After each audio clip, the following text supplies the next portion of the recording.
नागपूर चंद्रपूर महामार्गावर असलेलं हिंगणघाट शहर आणि हिंगणघाट शहराचं वैशिष्ट्य म्हणजे मोठी बाजारपेठ आणि याचा विस्तारही तेवढाच मोठा आहे। पण या शहराला पाण्याची जी व्यवस्था आहे किंवा पाणीटंचाई जी आहे ही वेळोवेळी भासते। यातच पर्याय काढण्याचा प्रयत्न जो आहे स्थानिक आमदार समीर कुनावार यांनी केला आणि वना नदी जी महत्त्वपूर्ण नदी या हिंगणघाटची म्हणता येईल, या वना नदीवरती एक बंधारा जो आहे हा मोठा बंधारा मंजूर केला। त्याचाच फायदा अमृत योजनेला सुद्धा होणार आहे। आपण त्यांच्याकडून समजून घ्या कशा पद्धतीनं या बंधाऱ्याचं याला मंजुरी मिळाली, किती त्याचा विस्तार असणार आहे। हिंगणघाट शहरामध्ये पाणी पुरवठ्याचा जो नगरपालिका पाणी पुरवठा जो वना नदीवरून होतो त्या ठिकाणी ब्रिटिशकालीन बंधारा होता।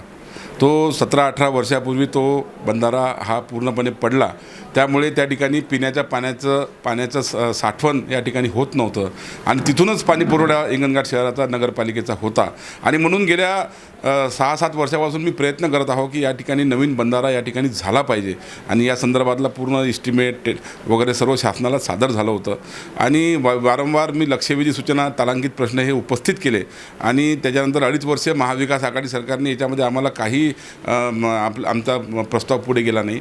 पण आता शिंदे फडणवीस सरकारमध्ये हा आता मंजूर केला असून मला 3 दिवसापूर्वी मुंबईवरून मुख्यमंत्री कार्यालयातून फोन आला आणि त्यांनी सांगितलं की आपला हा जवळपास 59 कोटी रुपयाचा बंधारा हा मंजूर झालेला आहे। तशा पद्धतीचा GR हा 30 तारखेला हा आता मला प्राप्त झालेला आहे। आता बंधाऱ्याचा मार्ग मोकळा झालेला आहे आणि हिंगणघाट शहरातला पिण्याच्या पाण्याचा नगरपालिकेचा मोठा प्रश्न आता या निमित्ताने मार्गी लागलेला आहे। अलीकडे विदर्भ आणि महाराष्ट्रामध्ये पाणी टंचाईचा मुद्दा वरचेवर चर्चेला जातो, त्याला विरोधकही बोलतात। याशिवाय बच्चू कडू यांनी सुद्धा या संदर्भात आवाज उचलला होता।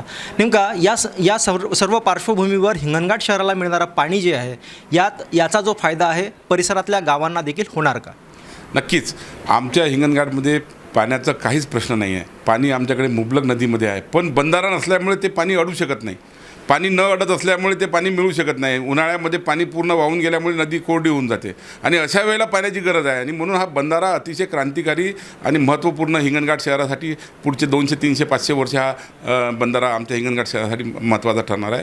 त्यामुळे पाण्याचा प्रश्न नाही, बंधारा होणे गरजेचं होतं। पण बंधारा तयार व्हायला मला 6-7 वर्ष लागले। 6-7 वर्षापासून मी प्रयत्नशील होतो आणि आज त्याचा मला GR प्राप्त झाल्यामुळे मला अतिशय आनंद झालेला आहे आणि पूर्ण हिंगणघाटच्या जनतेला आनंद झालेला आहे की हा आता बंधारा प्रश्न या ठिकाणी सुटलेला आहे। शहराची लोकसंख्या आणि या संपूर्ण याची बंधाऱ्याची क्षमता याचा जर ताळमेळ पाहिला तर ती पुरेशी ठरते का? कशा पद्धतीने याकडे पाहत आहे? नाही, शहराची लोकसंख्या 1,30,000च्या जवळपास आहे आणि आजूबाजूला गावंसुद्धा आहेत पलीकडची। ह्या बंधाऱ्यामुळे त्या नदीमध्ये पाण्याची पातळी मोठी वाढणार आहे आणि त्याचा फायदा हिंगणघाट शहराला तर होणारच आहे, आजूबाजूच्या गावालासुद्धा होणार आहे, आजूबाजूच्या विहिरीलासुद्धा होणार आहे। ज्या विहिरी असेल त्या विहिरीतलं पाणी वाढेल, आजूबाजूला ज्या बोरिंग असतील त्या बोरिंगचं पाणी वाढणार आहे। एकूणच पाणी साठल्यामुळे शेतकऱ्यांपासून तर नागरिकांपर्यंत सर्वांना त्याची सोय होणार आहे।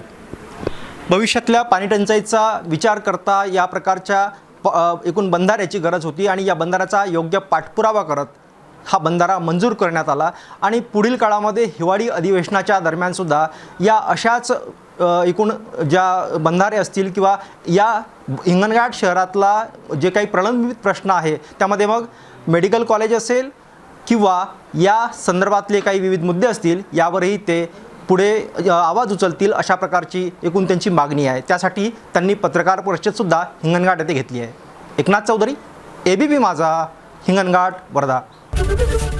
ABP माझा, उघडा डोळे बघा नीट।